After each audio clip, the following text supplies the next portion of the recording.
Sit. Paul and Virginia Friesen, thanks for joining us on our journey into this idea of marriage, relationship, and especially expectations. What are you guys about and what have you been doing? Well, we are just about to celebrate our 45th anniversary. Wow. We kind of believe in that long haul. 3 daughters, all in their 30s, except the oldest who just turned 40. And we have 5 grandchildren. We live in Boston when we're not traveling around speaking on marriage and family. And we love what we do. That's awesome. Sounds great. So, I agree. You've been at Bayside a bunch of times. Ray knew you way before we knew you, Ray and Carol. And how long has it been for you guys doing all this? We really started ministering together when we got married. And first through camping ministry and on a church staff. And then for the last 20 years or so, traveling and speaking on marriage and family. And we met Ray. We were given his name when we were looking for a high school camp speaker for our camp, which we ran on Catalina Island for many years. Yes. And Ray was recommended to us, and we went up and we interviewed him, and we thought, this guy sounds like he'd be great for our program. And that was the beginning. It was before they had any children, so we go a long ways back. Way back. Do you remember the very first time you stood on a stage together and taught together as a couple? It probably was at Campus by the Sea at family camps, and we found out that our hearts and our minds are so in sync that somehow the synergy between us was a good thing. So that's sort of been our niche. Paul speaks sometimes at men's conferences, I do some women's things, but anything we do for marriage, we always do together. Mainly people feel that Virginia is the one that has a deep content and I'm sort of the comic relief. And so we just sort of works. I've seen that. Okay, so you guys, you have kind of this whole bi-coastal ministry, the Patriots, New England, Boston, Campus by the Sea, which is Southern California, if people don't know where that is. It's been 4 decades. You guys have ministered to wives, husbands, boyfriends, and girlfriends at the highest level of professional sports, many Patriots, under tremendous amount of pressure and tremendous amount of temptation when it comes to that sort of realm. How did that all start? How did you get into the realm of ministering to professional athletes, especially NFL players? Well, it was 22 years ago, I think, that the chaplain to the Patriots came to us. He was a single guy, and he said this guy came from Seattle Seahawks, Grant Williams, and he wanted to know when the couples study was. And we said, oh, we don't have one. And he said, oh, Seahawks had a great couples study, and I'd like to have one here. And he said, I'm single, I don't know anything, but he says, there's this couple at our church, and they do some marriage stuff. I'll ask them if they'll come down. So he asked us. We went down. It was Grant and Emily, his wife, and another couple, Dane Looker and his wife, Amy, and it was the 4 of us for the year. And that was 22 years ago, and we always serve at the pleasure of the Patriots. They invite us or don't, and they have, and it's been a great run for us. We're going to come out swinging here, you guys. We're going to get right to it, because the whole thing is about expectations. And we've counseled a lot of couples. You guys counseled a lot of couples. And here's what we found with the young couples. They're dating. A lot of them, they want to do right by God, so they have a lot of self-control in dating, and they think, man, the second we get married, it's just going to be sex. It's going to be intimacy. It's going to be kissing and loving and snuggling. And a lot of them, they'll go through their first or second child. They'll go through a difficult season in life. They'll go through a difficult issue in their marriage, and what they expected doesn't happen. In fact, they'll find themselves really challenged by intimacy, emotional intimacy, conversation, connection, and they're not having sex. So you guys, what would you say to a couple that's caught into that problem? Well, you know, what we've seen over our years of ministry is that when couples start sort of deteriorating, it's often because of 3 I's: irritation, isolation, and insulation. And often the little irritations that they overlooked start becoming major irritations. That instead of being for each other, they start being against each other. Yeah, actually, before we jump into that, though, I thought maybe you took a page out of my journal, because I remember very clearly during our courtship, Paul and I both came from Christian homes, and we were very committed to sexual purity, to honoring Christ with our bodies and everything. But about a month before we got married, we had a conversation that Paul remembers like it was yesterday. He realized he's forgotten a lot of things in our almost now 45 years of marriage, but he remembers with clarity that we had this conversation. It went something like this. He says, I said to him, honey, can you even imagine after we get married being able to work? I mean, we'll just be making love all the time. Well, we've gotten a lot of work done. And so I really relate to what you say. It's those expectations that this is how it's going to be, and we collect our ideas about that from the world around us, from our families of origin, from what we're reading, from what we're imagining. And all of a sudden, the rubber meets the road, and those expectations that we brought into marriage, some of them we were aware of, many of them we actually weren't. They were beneath the surface. But they come up, and they may force us to ask the questions, what in the world were we thinking? How did we get here? Why did all of the amazing thoughts we had about this relationship that could be lived out in marriage, kind of what happened to all of that? Yeah. And I think when there's that disillusionment, then often those little things which were irritations at the beginning start becoming really agitations. And we start blowing things up. Little thing that bothers us, we make it a big thing. We start getting in arguments together, and it just starts bringing distance between the two of us. Yeah, talk about isolation. So it's irritation, isolation, and insulation. Insulation. Talk about isolation. What's happening when a couple starts isolating? What does that look like? Well, I think when the irritations start coming, that when we're together we argue, or you pick on me, or then, well, what do? Well, then that's no fun. So let's start isolating a little bit. And we start isolating to those things which really feed us.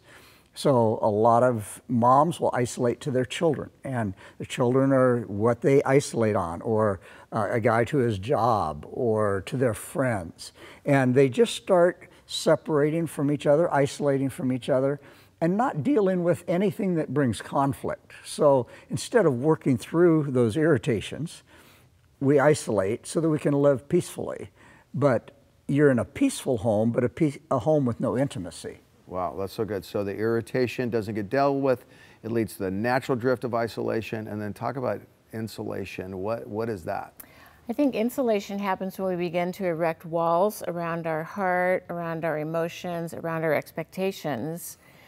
So we begin to live in kind of a independent way where we may justify keeping secrets, beginning to develop habits that we're hiding from one another.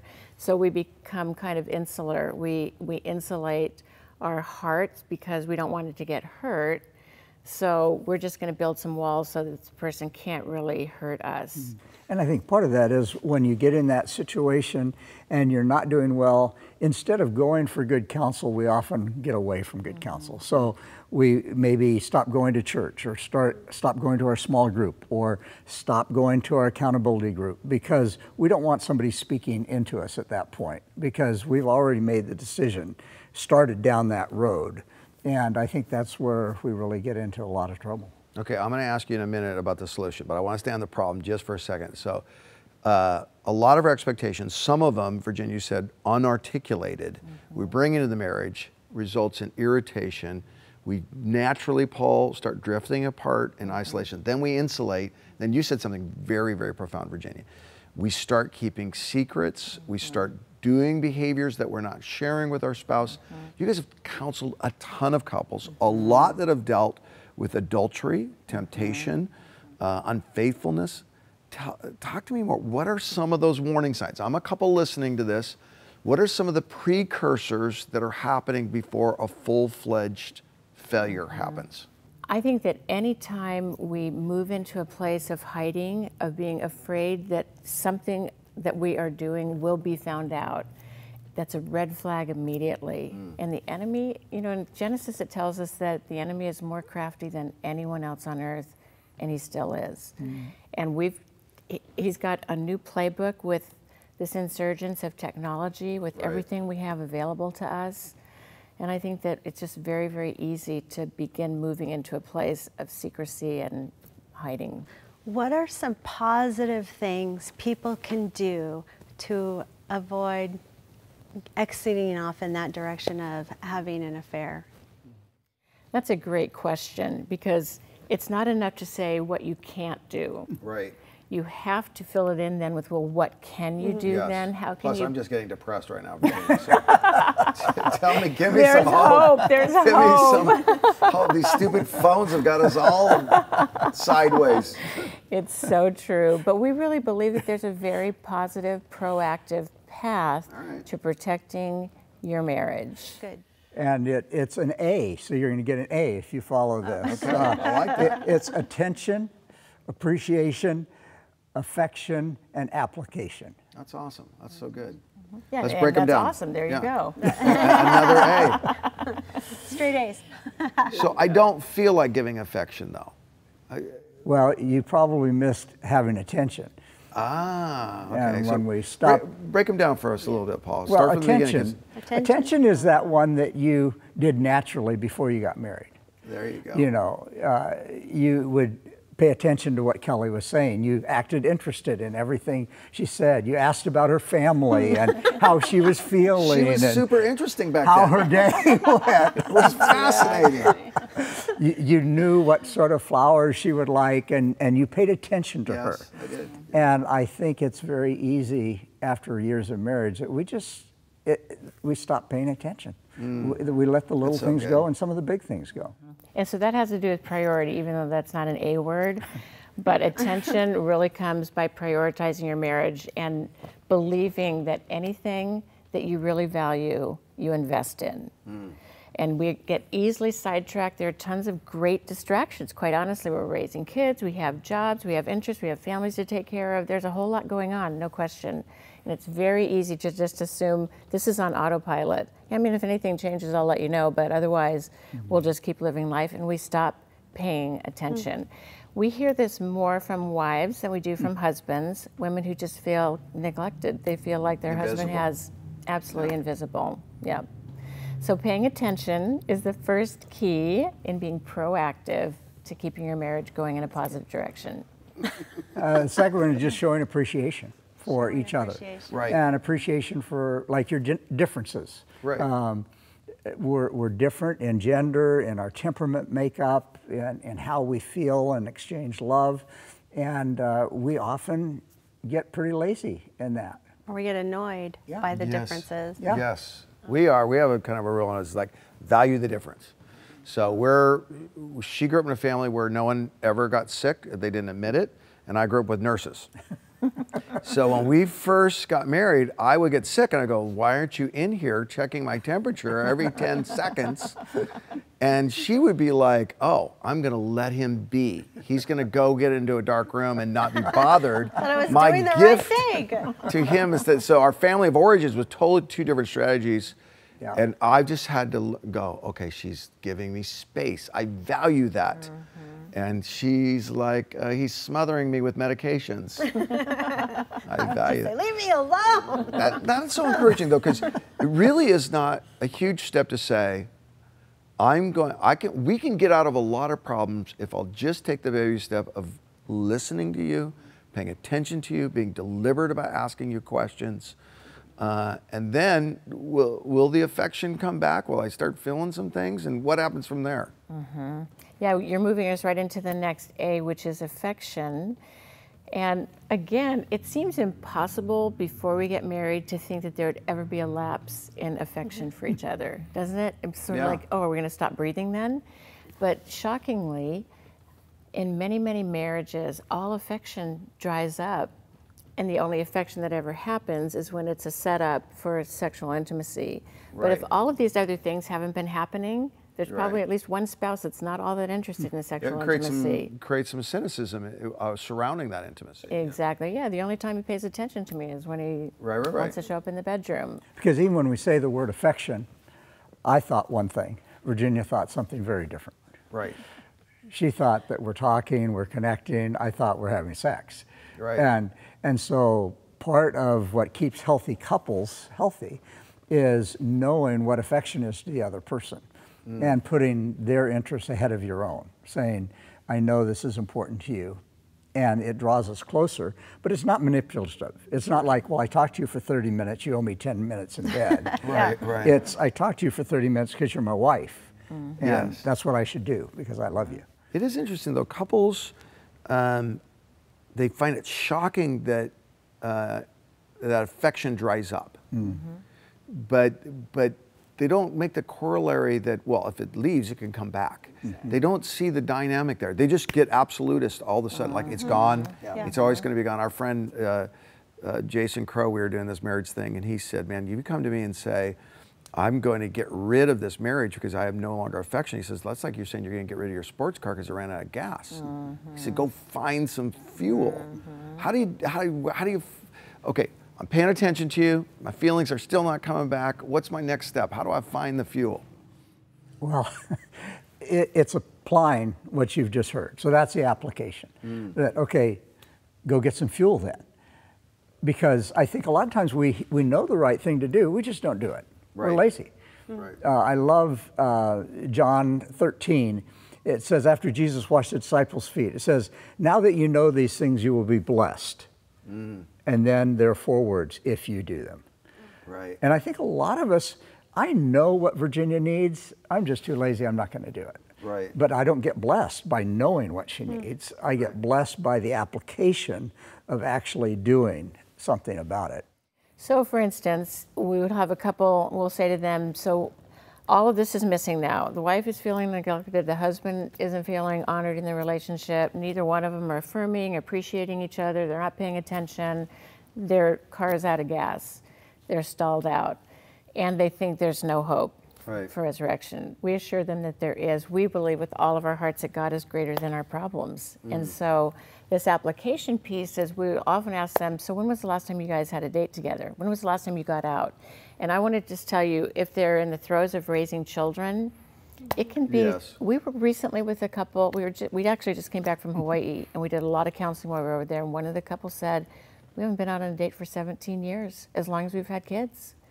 Now, I want to just tell you, I know that they have been to marriage seminars where they've been told, setting aside, carving out, making it happen, date time, getting away, etc., is super important for your marriage. And I'm sure they heard it and came up with a million excuses, and we're not unsympathetic with the obstacles.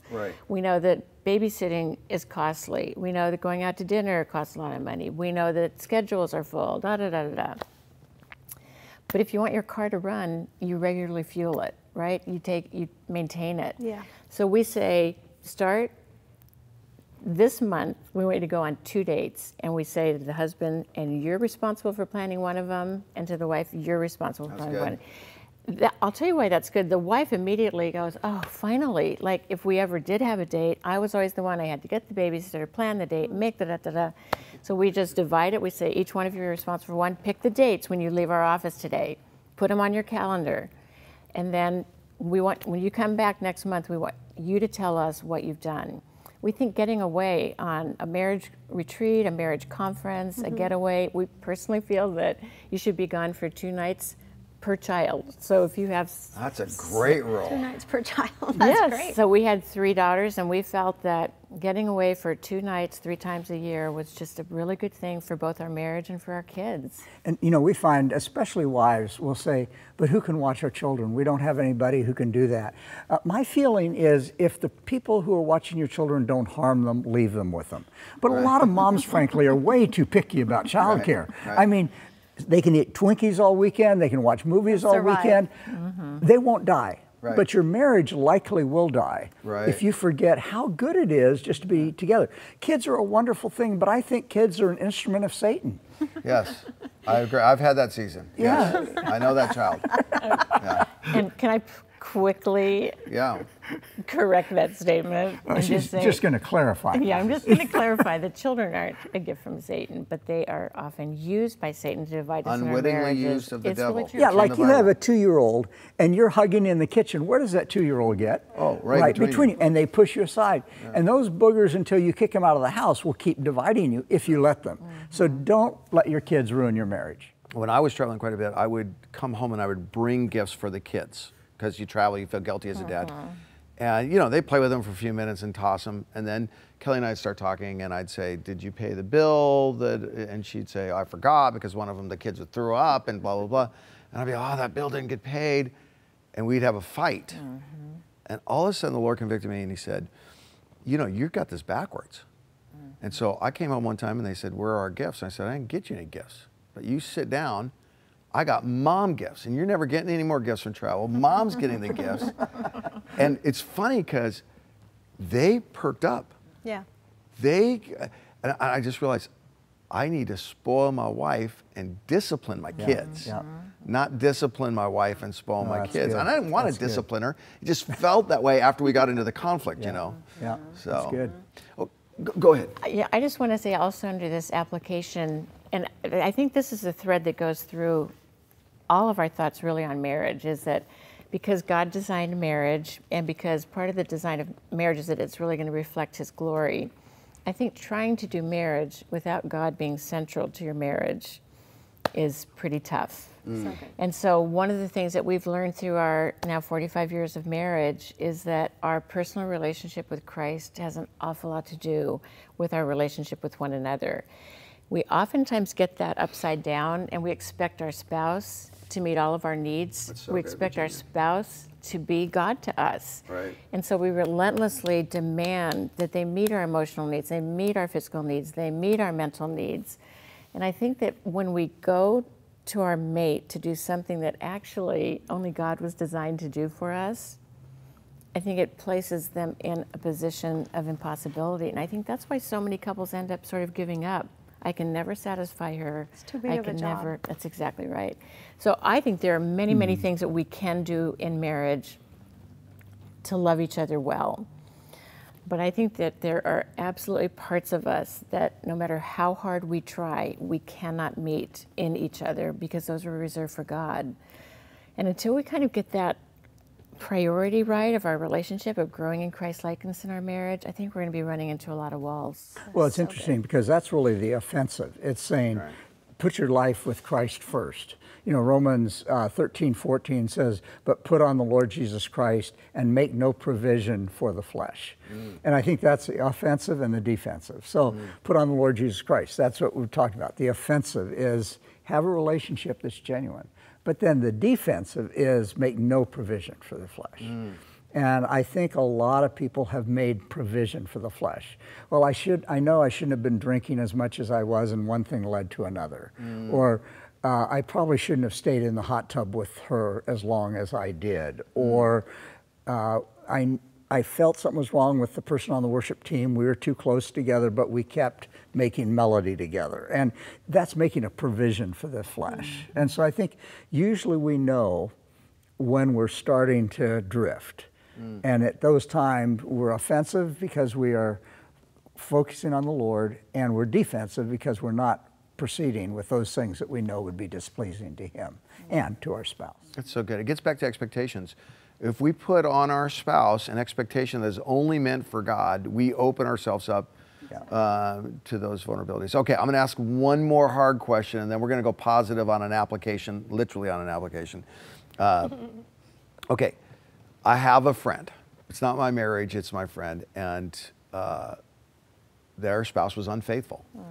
And I'm at a loss of how to counsel, pray for them, advise them. It's a sister of mine, it's a close friend of mine, it's a brother of mine. In this world, there's so much of this happening. Talk to the friend, talk to the peer. What do you do in that moment? How do you help them? Well, we're going to give 3 E words. Oh, I love this. Okay. See, my brain needs this. I love it. Well, they're not E words, they're ick words. Be empathetic, be prophetic, and be emphatic. Oh, that's really good. So the empathetic is, I am so sorry. That must be so difficult. And I think we're actually pretty good at that. That our friend comes and says, this is how my wife's treating me, or she's so cold to me, we never have sex, she's critical. Ah, man, you shouldn't have to live with that, you know, a guy like you. So we're connecting with empathy, but that's where it stops.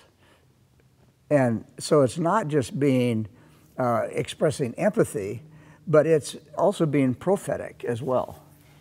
So is this person that you're just positing, are they already involved in an affair when they're coming to you? Yeah, I think right now, you just see this and it's so sad. A lot of things get exposed now. Yeah. So, you know, there's a self-sabotage that goes on in these situations. I left my phone right there with the text. My other device, the text showed up. My kid found and you just unfortunately hear these situations in businesses and churches even. And when that explodes that way, what do you do? And I love the starting with empathy. Yeah. But you can't stop with empathy. Right. You know, we definitely want to connect on a heart level. We want to hear what's going on. But especially for those of us who are following Christ, we have to move into a prophetic position, which is basically challenging in a loving way and saying, let's talk through what the solution to this is, though, because we're not just accepting, yeah, everybody does this, it's happening all around us, you deserve to be happy, so whatever it takes to be happy.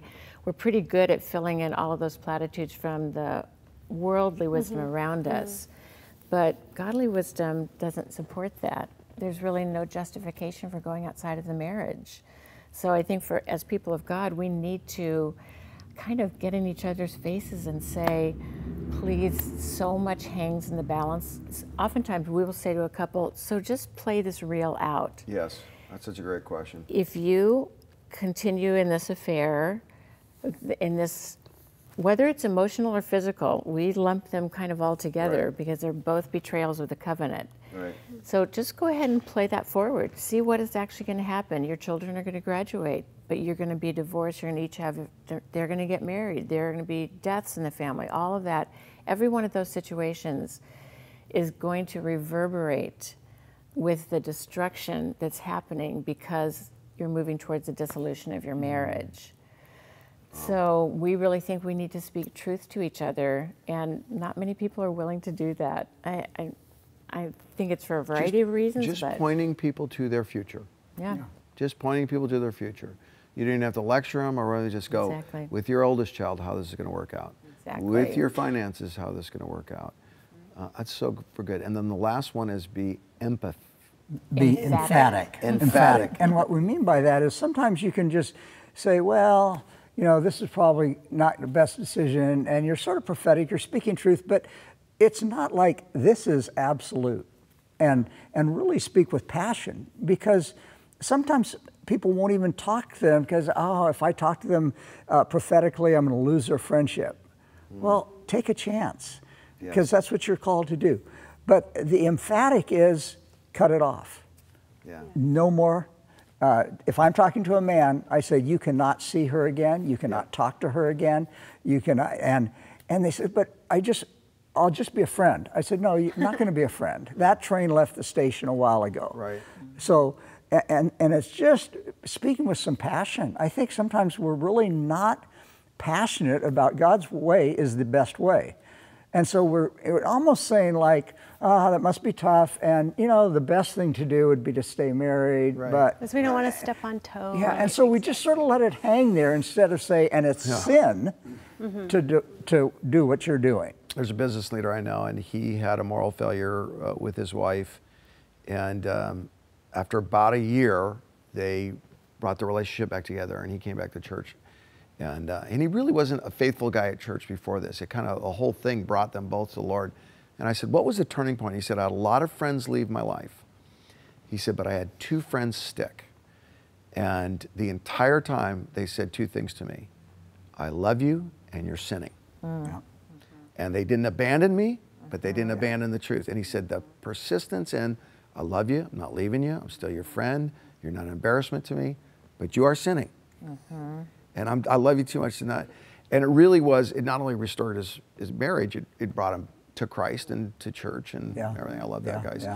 In the end, handling the disappointments of expectations really has to do with doing the things that you know you'll regret if you didn't do them, and proving to the other person that you really are for them. That's wonderful. I'm just going to add one more thing to that, and that is, we sort of categorize the expectations into unrealistic and realistic. I think that many of us come into marriage with such unrealistic expectations. We mentioned earlier that there are parts of it that only God can meet in us. That's one of our unrealistic expectations, that He can be everything to me.